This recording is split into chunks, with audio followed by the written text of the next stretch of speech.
Semiconductors are the brains that power technology, and right now there is a massive shortage of those brains. Josh Lipton is taking a look at how we got here and what it means for some key industries. And Josh, every morning we hear about more industries and more companies that are being impacted.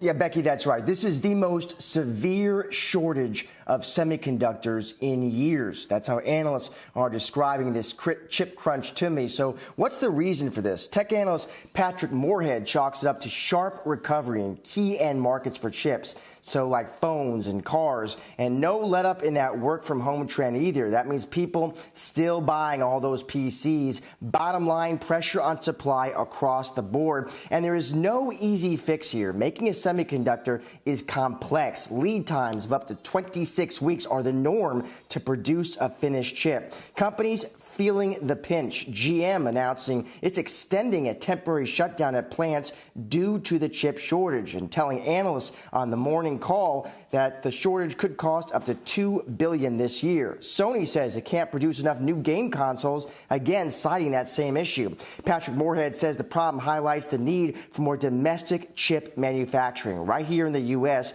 if we want to try and avoid this problem in the future. In fact, last month, remember, Congress did pass legislation that included federal incentives to do just that as part of the National Defense Authorization Act, but lawmakers still need to appropriate funding toward those measures. Back to you, Becky. Hey, Josh, you said lead time can be up to 26 weeks. Are we talking half a year before we catch up with this, or is it going to take even longer?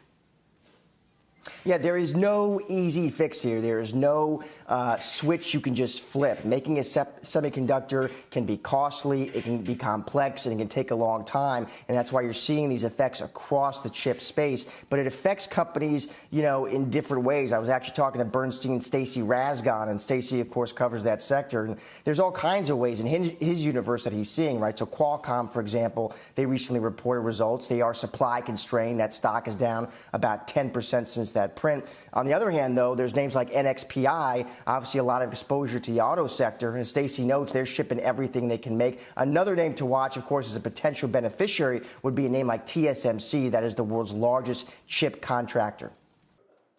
Shepard Smith here. Thanks for watching CNBC on YouTube.